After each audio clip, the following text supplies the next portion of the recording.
नमस्कार मंडळींनो, आपले स्वागत आहे माझ्या यूट्यूब चॅनलमध्ये. तर मंडळींनो, जूनच्या तिसऱ्या आठवड्यात म्हणजे 14 जून ते 20 जून असे काही 4 चमत्कार घडणार आहेत. त्यासाठी व्हिडिओ शेवटपर्यंत जरूर बघा. तर मंडळींनो, तुम्हाला सांगते, जे थांबलं होतं आता ते पुन्हा हलायला लागणार आहे. तुमच्या आयुष्यात असा एक काळ गेला जिथे सगळं असूनही काहीच नव्हतं. लोक होते पण आधार नव्हता, मेहनत होती पण त्याचं फळ नव्हतं, न्यायाची अपेक्षा होती पण शांतता नव्हती.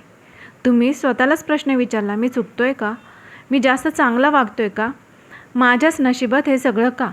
परंतु तुम्हाला सांगते, सत्य वेगळं होतं. तुम्ही जे सहन केलं ते कमजोरी नव्हती, तर ते होतं कर्माची परीक्षा.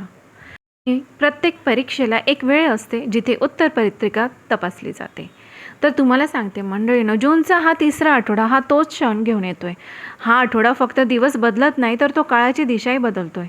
इथून पुढे गोष्टी योगायोगाने घडणार नाही, तर त्या कर्माच्या हिशोबाने आता घडणार आहेत. तुम्हाला सांगते, 4 चमत्कार, 4 टप्पे आणि एक नवीन अध्याय ज्याची आता सुरुवात लवकरच होणार आहे. त्यातील पहिला चमत्कार आपण जाणून घेणार. तत्पूर्वी तुम्हाला एकच विनंती करेन, यूट्यूब चॅनलला सबस्क्राईब केलं नसेल तर सबस्क्राईब जरूर करा. आपला पॉझिटिव्ह रिस्पॉन्स माझ्यासाठी अगदी मौल्यवान आहे. तर मंडळींनो, जूनच्या तिसऱ्या आठवड्यात पहिला चमत्कार तो आहे म्हणजे अन्यायाचा पूर्णविराम आणि कर्माचा पहिला न्याय. तुमच्या आयुष्यातील सर्वात मोठा धडा म्हणजे तुम्ही कायम शांत राहिलात, पण समोरच्यांनी त्याचा गैरफायदा घेतला. कोणी तुमच्या प्रामाणिकपणावर संशय घेतला, कोणी तुमच्या शब्दांचा अर्थ फिरवला, कोणी तुमच्या मेहनतीचं श्रेय स्वतः घेतलं आणि तुम्ही मात्र गप्प राहिलात. कारण तुम्हाला वाटलं सत्य एक ना एक दिवस समोर नक्कीच येणार. परंतु तुम्हाला सांगते मंडळींनो, येणारा हा तिसरा आठवडा हेच सत्य तुमचं हालचाल करायला लागणार आहे. ज्या ठिकाणी तुम्हाला दोष दिला गेला होता तिथे आता प्रश्न विचारले जातील. ज्या गोष्टी लपवल्या गेल्या त्या आता उघड व्हायला लागणार. तुम्हाला स्वतःला सिद्ध करावं लागणारच नाही, कारण परिस्थितीच तुमच्यासाठी बोलणार आहे. काही लोक तुमच्याकडे पाहताना नजर खाली करतील, काही लोक अचानक गप्प होतील आणि काही लोक तुमच्यापासून स्वतःहून दूर जातील. तुम्हाला सांगते, हा सूड नाही, परंतु हा नक्कीच कर्माचा न्याय आहे, जो शांतपणे परंतु अचूकपणे आता काम करणार आहे. दुसरा असा जो चमत्कार घडणार आहे या आठवड्यामध्ये, तर थांबलेल्या नशिबाला अचानक गती मिळणार. तर मंडळींनो, आयुष्यात एक विचित्र टप्पा होता जिथे सगळं प्रयत्न करूनही परिणाम मात्र मिळत नव्हता. तुम्ही योग्य लोकांशी बोललात, योग्य ठिकाणी मेहनत केली, पण वेळ तुमच्या बाजूने नव्हती. परंतु जूनच्या या तिसऱ्या आठवड्यात ही वेळ बदलती आहे. तुम्हाला सांगते, एक फोन येतो, एक मेसेज मिळेल तुम्हाला, एक भेट ठरेल किंवा त्या क्षणी तुम्हाला सांगते तुमचे थांबलेले चक्र फिरायला लागतील. ज्या गोष्टीसाठी तुम्ही महिने वाट पाहिली ती गोष्ट आता काही दिवसातच घडायला लागणार आहे. हे अचानक घडेल म्हणूनच ते चमत्कार वाटेल. तुमचं नशीब बदलतंय, कारण कर्माचा हा अध्याय आता पूर्ण झाला आहे आणि तुमच्या पुढच्या पायरीला तुम्हाला नेण्याची आता तयारी सुरू झालेली आहे. पुढचा तिसरा महत्त्वपूर्ण चमत्कार घडणार तो म्हणजे नात्यांमधील पडदा हटतोय.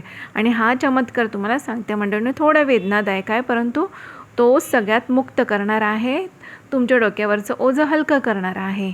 तर मंडळींनो, तुम्ही अनेक नाती मनापासून जपली, पण सगळ्यांनी तेवढीच प्रामाणिकता दाखवली नाही. परंतु येणाऱ्या या आठवड्यांमध्ये नात्यांमधील मुखवटे आता पडायला लागणार. कोणी अचानक तुम्हाला दुर्लक्ष करेल, कोणी थंडपणे वागेल, कोणी तुमच्याशी बोलणं कमी करेल आणि हे पाहून तुम्हाला वाईट वाटेल. पण त्याचवेळी तुम्हाला एक गोष्ट स्पष्ट कळेल की कोण तुमच्यासोबत आहे आणि कोण फक्त सवयीने होतं. हा काळ नात्यांचा शेवट नाही, तर नात्यांचं शुद्धीकरणाची ही प्रक्रिया असणार आहे. जे खरे आहेत तेच तुमच्यासोबत घट्ट राहतील आणि जे खोटे आहेत ते आपोआप गळून पडतील.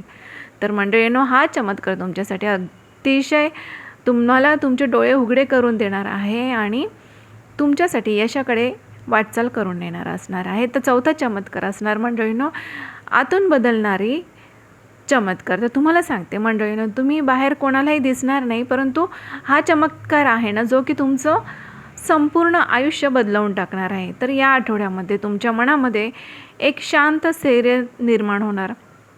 तुम्ही कमी विचार करायला लागणार, कमी घाबरायला लागणार आणि जास्त स्पष्ट निर्णय घ्यायला लागणार. जिथे आधी तुम्ही थांबत होता तिथे आता तुम्ही ठामपणे उभे राहणार. जिथे आधी तुम्ही सहन करत होता तिथे आता तुम्ही मर्यादा राखणार. हा बदल हळू असतो, परंतु तुम्हाला सांगते खोल असतो. आणि हाच कर्माचा अध्याय आहे, जिथे तुम्ही स्वतःला पुन्हा शोधाल आणि स्वतःच्या आयुष्याचं नेतृत्व स्वतःच्या हातात घ्याल. तुम्हाला सांगते, हा शेवट नाही तर हा नियतीचा आता नवा अध्याय सुरू होणार आहे. आणि हा आठवडा तुम्हाला असं तुमच्या आयुष्याला असं एक वळण देणार आहे ना, की जिथे जुना त्रास मागे राहणार आणि नवीन काही गोष्टी आता पुढे सुरू होणार आहे. नवीन संधी तुमच्यासाठी येणार. इथे काही तुम्हाला मिळेल, काही सुटेल, पण काही लोक दूर होतील आणि काही गोष्टी कायमच्या जवळ येतील. परंतु तुम्हाला सांगते, एक गोष्ट नक्की आहे, परंतु तुम्ही आता पूर्वीसारखे राहणार नाही. कारण की तुम्हाला येणारे हे दिवस तुम्हाला कमजोर बनवण्यासाठी नाही तर तुम्हाला जागृत करण्यासाठी येणार आहेत. जे हरवलं ते परत यायला सुरुवात होईल, जे अडकलं ते सुटायला लागेल आणि जे अन्यायाने गेलं ते त्याचा हिशोब आता आपोआप पूर्ण होणार, तुम्हाला सांगते. आणि हे सर्व काही ऐकताना तुमच्या मनात काहीतरी आता नक्कीच हललेलं असेल. आणि हललेलं असेल तर समजून घ्या, हा योगायोग नाही, कारण हाच तो क्षण आहे जिथे नियती आता तुम्हाला सांगते, आता तुझा पुढचा प्रवास तुझा आहे आणि तू आता त्या जोमाने तुझ्या नवीन आयुष्याला इथून आता सुरुवात कर. कारण तुमचं आता नवं आयुष्य या आठवड्यापासून सुरू होणार आहे. तर मंडळींनो, येणारा हा तिसरा आठवडा हा तुमच्यासाठी, तुम्हाला सांगते, तुमची परीक्षा संपते आणि तुम्हाला चांगले फळे मिळण्याची आता सुरुवात होणार आहे. जे पण काही पैशासंदर्भात, कामासंदर्भात ज्या पण अडचणी होत्या त्या आता दूर व्हायला लागतील आणि तुमचे निर्णय, तुमचा जो पण काही प्रवास असणार आहे तो आता सुखकर असणार आहे. त्यामुळे या संधीचा नक्कीच फायदा घ्या. आणि तुम्हाला आजचा व्हिडिओ कसा वाटला, व्हिडिओ आवडला असेल तर लाईक नक्कीच करा. आणि हो, सबस्क्राईब केलं नसेल तर सबस्क्राईब नक्कीच करा. धन्यवाद.